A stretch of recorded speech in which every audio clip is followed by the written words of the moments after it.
చాలామంది చేస్తున్నారు, దేవుడు నమ్ముకుంటారు, యేసుప్రభుని నమ్ముకుంటారు, ఆధార్ వెళ్తారు, ముసుగేసుకుంటారు, కూర్చుంటారు. అక్కడ ఏం వాక్యం చెప్పారో వెంటనే గేటుకి వెళ్ళిన మర్చిపోతారు అనమాట.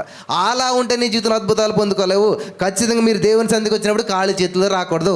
మరి ఏం చేయాలి? డబ్బులు ఎట్టుకు రావాలా?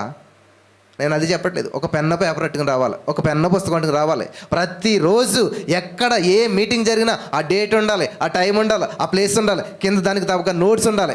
ఈ రోజు నేను ఇలా వాక్యం చెప్పడం కారణం ఏంటి తెలుసా? ఆ రన్నింగ్ నోట్సే. నా స్కూల్ టైంలో నేను చిన్న చిన్న పుస్తకాలు పెట్టి ఏ మీటింగ్ వెళ్ళినా ప్రతి సేవకుడు చెప్పినటువంటి ఎగ్జాంపుల్ అవ్వచ్చు, నోట్స్ అవ్వచ్చు, ఆ యొక్క ఏమంటారు మెసేజ్ టైటిల్ అవ్వచ్చు, అన్నీ రాసుకునేవాడు నేను. కానీ ఆ పుస్తకాలన్నీ చేతులు తినేసాయి. లేవు నా దగ్గర పుస్తకాలు, రాశాను కానీ ఆ పుస్తకాలన్నీ పాడైపోయి. తేనెటీగ అంటదంట. ఎవరు అడిగారంట? తేనెటీగ అసలు నీకు బాధ అనిపించదా?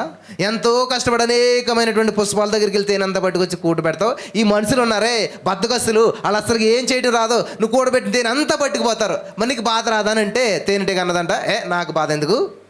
పువ్వుల దగ్గరికి వెళ్ళి నేను కూడబెట్టిన తేనె పట్టుకుపోతున్నారు కానీ వాళ్ళు ఆ పువ్వుల్లోంచి తేనె తీసే గుణాన్ని నా దగ్గర నుంచి ఎవడు దొంగలించడం ఎవడు తరం కాదన్నదంట. హల్లెలూయా, హల్లెలూయా, హల్లెలూయా.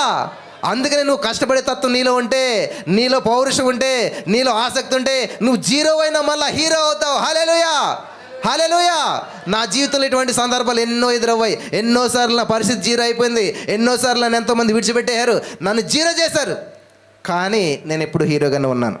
మళ్ళా లేచాను, మళ్ళా ప్రారంభించాను, మళ్ళా జీవితాన్ని ప్రారంభించాను, మళ్ళా దేవుడు నన్ను నిలబెట్టాడు. దయచేసి ఎవరు కూడా డిసప్పాయింట్ అవుద్దు. మీ జీవితం సర్వనాశనం అయిపోయినా కానీ, మీ జీవితం సమస్తం కోల్పోయినా కానీ ఎప్పుడు కూడా దేవుని మీద విశ్వాసాన్ని ఉంచండి. మళ్ళా దేవుడు మిమ్మల్ని యోబుని నిలబెట్టి రెండంతల ఆశీర్వాదంతో నిలబెట్టినట్లు ఉన్నత పరిస్థితిలో నిలబెడతాడు. హల్లెలూయా.